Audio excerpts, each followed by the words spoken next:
एक नदी के किनारे एक जामुन के पेड़ पर एक बंदर रहता था। उस पेड़ पर बहुत ही मीठे मीठे जामुन लगते थे। एक दिन एक मगरमच्छ खाना तलाशते हुए पेड़ के पास आया। बंदर ने उससे पूछा तो उसने अपने आने की वजह बताई। बंदर ने बताया कि यहाँ बहुत ही मीठे जामुन लगते हैं और उसने वो जामुन मगरमच्छ को दिए।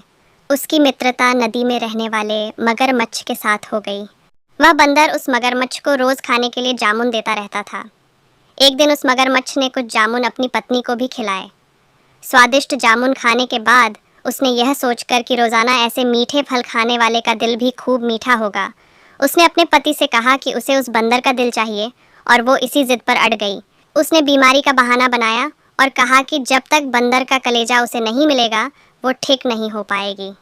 पत्नी की जिद से मजबूर हुए मगरमच्छ ने एक चाल चली और बंदर से कहा कि उसकी भाभी उसे मिलना चाहती है। बंदर ने कहा कि वो भला नदी में कैसे जाएगा। मगरमच्छ ने उपाय सुझाया कि वह उसकी पीठ पर बैठ जाए ताकि सुरक्षित उसके घर पहुंच जाए। बंदर भी अपने मित्र की बात का भरोसा कर पेड़ से नदी में कूदा और उसकी पीठ पर सवार हो गया। जब वे नदी के बीचों बीच पहुंचे, मगरमच्छ ने सोचा कि अब बंदर को सही बात बताने में कोई हानि नहीं और उसने भेद खोल दिया कि उसकी पत्नी उसका दिल खाना चाहती है। बंदर का दिल टूट गया। उसको धक्का तो लगा, लेकिन उसने अपना धैर्य नहीं खोया।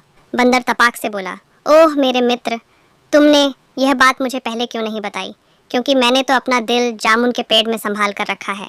अब जल्दी से मुझे वापस नदी के किनारे ले चलो ताकि मैं अपना दिल लाकर अपनी भाभी को उपहार में देकर उसे खुश कर सकूं। मूर्ख मगरमच्छ बंदर को जैसे ही नदी किनारे लेकर आया, बंदर ने जोर से जामुन के पेड़ पर छलांग लगाई और क्रोध में भरकर बोला, मूर्ख, दिल के बिना भी क्या कोई जिंदा रह सकता है?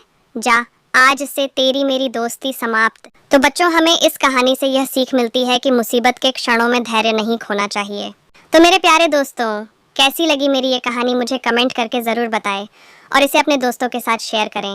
और हाँ दोस्तों, आपने अभी तक मेरे चैनल टप्पू के कार्टून को सब्सक्राइब नहीं किया है तो नीचे लाल बटन को दबाकर अभी सब्सक्राइब कर लें। तो मिलते हैं ऐसी ही मज़ेदार नई कहानी के साथ। तब तक अपना ख्याल रखें। जय श्री राम दोस्तों।